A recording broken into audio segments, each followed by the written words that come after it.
Well, there's trouble in paradise once again, and it appears that Disney and Pixar specifically is in a little bit of hot water. An article released on IGN.com where they interviewed 10 people, and there is a lot of stuff to unpack here, but it seems like things aren't going too great still over at Disney.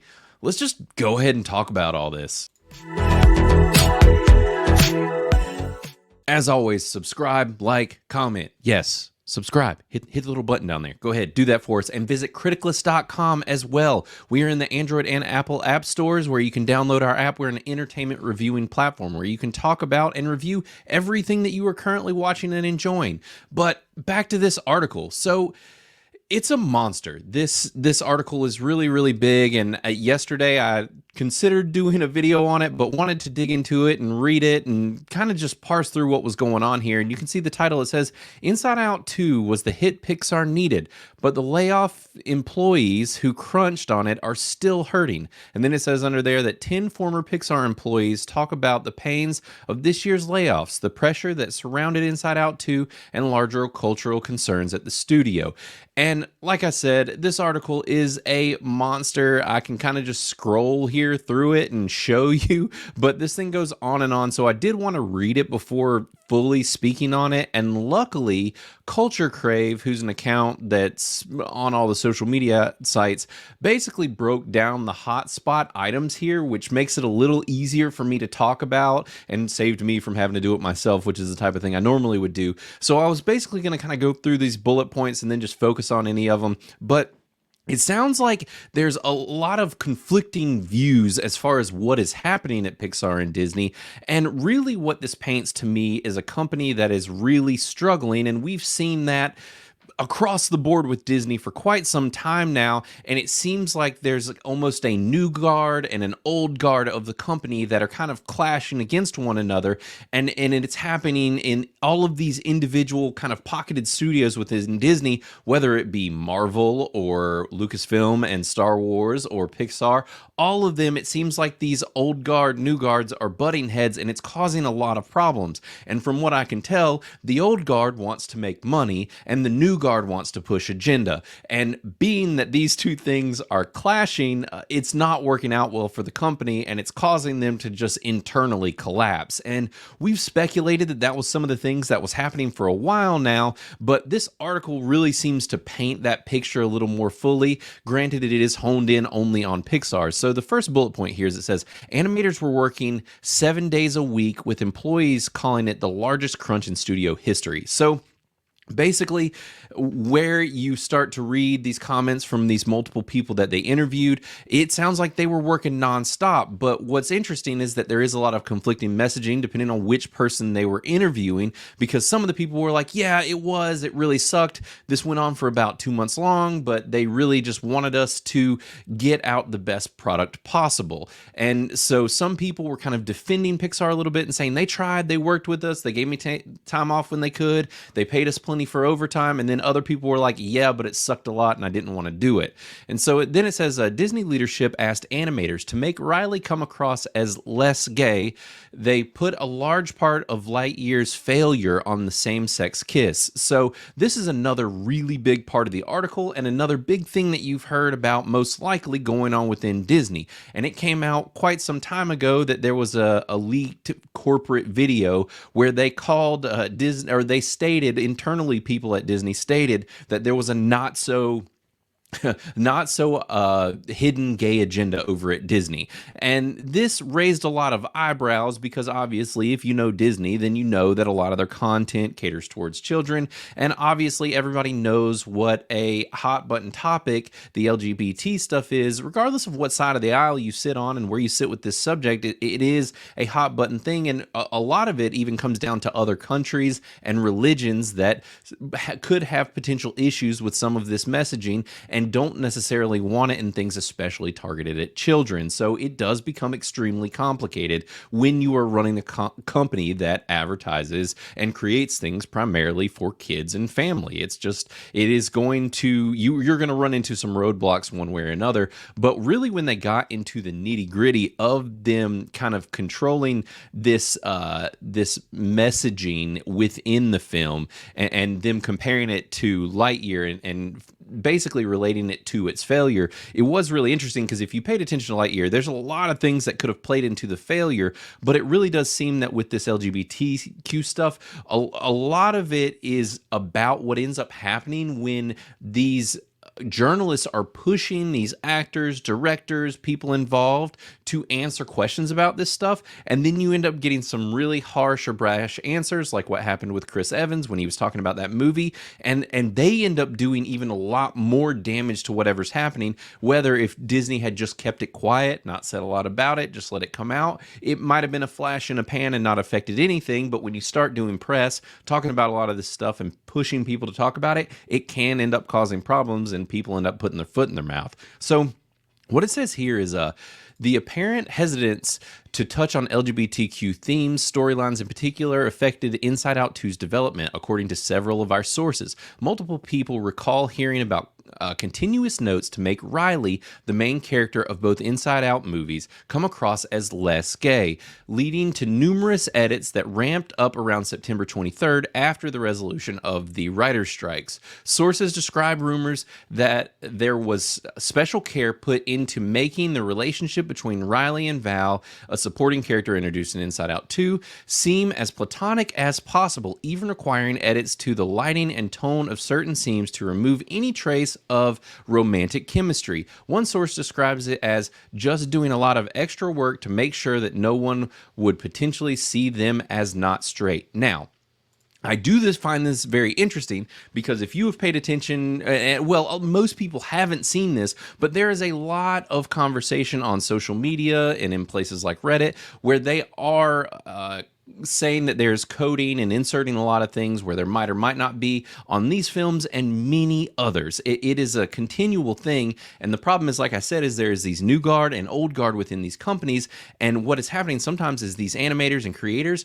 they are hiding things within these films intentionally, and I think that these studios have caught on to the fact that they are essentially, these animators and other creators, these lower people, are coding things in to signal and hide it towards people that are watching. Now, like I said, you can run into problems, because if you let people do this too much, it becomes very obvious. And I am wondering if this was happening a lot in these films, because the first Inside Out movie had a lot of rumors around a lot of this coding from the first film, and it was all over social media, and it became a talking point of these communities. And so it would make sense if internally Disney got word, started looking for it, and saw that these people were hiding a lot of this in the film when that was not the overall intention. So all of this is quite interesting. And it says, let's see, nope, I already lost my highlighted thing, and this is a very hard article to parse through. But there's a lot more about them talking about some of this. Like it says, mind you, Riley is not canonically gay, one source says. In the film, what you saw, nothing about Riley says that she's gay, but it is kind of inferred based on certain context, see there? And so that is something that they tried to play down at multiple points. Another source calls some leadership uncomfortable with queer themes at large, and the instance on keeping those themes out of Inside Out 2 was a big thing throughout development. And that is the thing, is that a lot of folks, like it or not, are having issues with some of this stuff being pushed in these Disney films, and look at Inside Out 2's success. It had no messaging, and that's the thing. Even me as a parent, if you are going to put messaging in a film, why don't it be about things like responsibility, accountability, teaching kids how to you just be better humans and people and interact with the world, and how to succeed in the world? And that is growing increasingly harder the older they get. But it doesn't need to be about sexual identity. I do not see a purpose in Inside Out or any any other film like this doing that sort of legwork, that comes down to the parents. It is not Disney's responsibility to do these sorts of things. So, and a lot of people feel this way. And so it makes sense that Disney is getting the message. They're seeing a lot of things fail, and they have to point in some direction. And this is not a bad direction to point it in, being at least concerned and wanting to control what is being released and created at these studios. So more of what it says here is Pixar employees laid off before release did not qualify for a bonus for working on the film. It felt like the ultimate FU from Disney, was one of the quotes within it. So this is definitely problematic. Basically, they pushed all these people really hard up until the point, and then basically got rid of them so that they weren't able to get bonuses and kickbacks after the film did really, really well, considering that this was the most successful animated film of all time, I think. So, I mean, this movie made a lot of money, and that is a real bummer for the people that got fired. Now, granted, they had announced these layoffs before all of this happened, and so basically I think that they were just trying to get as much done as they could before the layoffs were happening. So, I mean, I guess technically these people could have been laid off before all of this happened, and then it wouldn't have made a difference, and they wouldn't have been credited for the movie at all. And so this isn't really in defense of either side of things. It's just, it is unfortunately a product of business, but it does really suck that they worked them this hard and then kind of pulled the plug on them to where they couldn't get bonuses and stuff. This sounds like some dirty business habits. Now the question is just whether, you know, the higher ups at Pixar knew that this was going to happen. So then it says, one employee pointed out the irony of working on a film about mental health only to have their health insurance stripped away. And that is a real shame. But the thing is, like I said, they announced these, you know, layoffs way beforehand. So this is just what happens when you lose a job. It is very unfortunate. It sucks. And there is obviously, the irony is not lost there on losing your job and what this film was about. But this happened Disney-wide. It wasn't just Pixar. So it says, laid off employees couldn't pick up their belongings during work hours as to not make the remaining employees feel awkward. Key cards were restricted to outside of normal work week hours. So this one, I mean, I guess like that's not really a huge surprise. Companies do stuff like that all the time. And I mean, I get it. And people that are working don't necessarily, you know, if you're one of the last men standing, which not really last men, there's still a lot of people that kept their jobs. This is a hard line to walk. And how does a company handle it? You don't want, you know, vexed employees coming in and stirring up a bunch of stuff after the fact. So I guess I kind of get it. It sucks. Like, this is very unfortunate, but just the type of stuff that happens in this kind of company. And this says some employees give Pixar credit for paying overtime, offering time off, and strong health support during the crunch. So that was the thing I was pointing out earlier, is out of these 10 people they interviewed, it does seem to go both ways, where there are people defending and people not, people that are jaded and people that aren't so jaded. So this is I'm wondering if some of this is, like I said, this new guard, old guard. And so if you are getting people that are laid off from both sides of that, then you're going to get both perspectives on this company and what's happening. It says, here, reportedly similar crunch issues are happening on their next film. Everybody's working crazy hours to get Elio fixed. So that's the thing, too, is if you take a look at this company and you look at what's been happening, Disney has been slowly dying over the past couple of years. These past two successes between Deadpool and Wolverine in this film, they are kind of outliers. They are different from everything else that Disney has been doing of late. So it makes sense that they are pushing to try and right the ship and fix things as quick as possible, because they are literally just shoveling buckets of water out of the boat at this point. And so I'm not really shocked to hear any of that, and they need more successes or this company is going to go under. So I'm not surprised that all of this is happening over there, and it's going to bristle some employees. But I mean, the thing is, if you want to keep a job, you know, you're going to have to deal with some of the BS from time to time. The question is just, does this happen 24/7, or is this over short crunch periods and then your life gets easier and better and you get the bonuses and all of those things? But I guess if you're always worried about the hammer coming down and them getting rid of you right after, you know, right before a film launches, then there's definitely some stuff to question here for sure. One source says Pixar films have to make $600 million to be considered profitable. Disney considers it a true hit if it makes $1 billion. So this is also kind of lines up with things that we've been hearing about from Disney over the past while, and it makes sense that's what they consider a success. And the thing is also is that they did Disney Plus. They torpedoed a whole lot of movies by sending them straight to streaming, and all of these companies have shot themselves in the foot by creating these streaming services and then trying to figure out how to navigate it. And during COVID and the writer strikes and all of that, They really set an expectation, like many companies, where they did things out of the ordinary, and now they're having trouble going back to the way things used to be.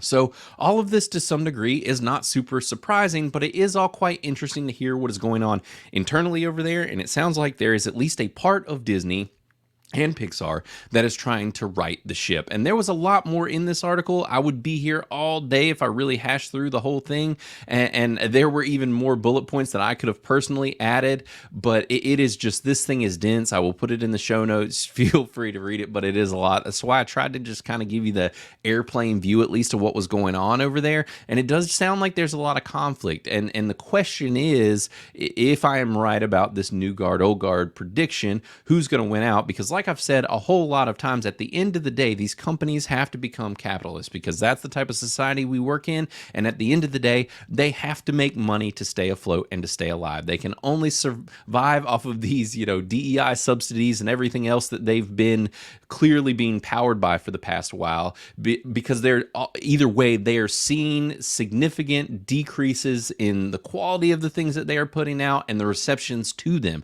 So they have to fix things. So it sounds like people are trying to, but it also sounds like once you get certain types of employees in, they're gonna riot when you push back and start to say, look, like, what you're trying to do here is not working. We can't keep coding things into our movies to preach to some specific crowd. We can't be having hidden messaging within our children's films. And what's wild is that there are people that have problems with that opinion and that mindset. And so there is clearly a lot. We have heard similar things are happening over at Lucasfilm and Marvel. We're seeing the same thing that's happening right now. There's a new show coming out called Agatha All Along, and there's already a lot of press that are asking ridiculous questions and a lot of actors that are saying stupid things. And I can guarantee you now the show will not be a success, and it is causing a lot of problems for them already due to very similar issues like the stuff we are talking about here. Not the hiring stuff, but just agenda pushing. So I am interested to see where Disney goes forward and which party within Disney ends up winning. But you would think that it would be the more capitalistic approach, which is that X succeeds and Y is failing. Therefore, we need to lean towards success. But who knows? We'll keep an eye on Disney over as time goes by. But I did want to talk about this because the story's a little crazy and it does confirm a lot of what we have been hearing about Disney. But like I said earlier, subscribe, comment, let me know your thoughts on all this. I am interested to hear where everybody lands with the current state of Disney and Pixar and where they think they're going to head in the future. I hear a lot of the same things regularly that people are just like, oh, I already gave up on them. I'm not consuming them. I'm not going to watch anything they do. But as far as I'm concerned, they still own so many properties that we love. I'm not going to fully give up. I'm going to praise what they do right, shame what they do wrong, give them my money only when it's worthy of giving it to them. And that's going to be the end of it. But I understand if that's not where you sit, and I do not blame you either way. But just let me know your thoughts, and I will be back here again tomorrow for the news. Take it easy.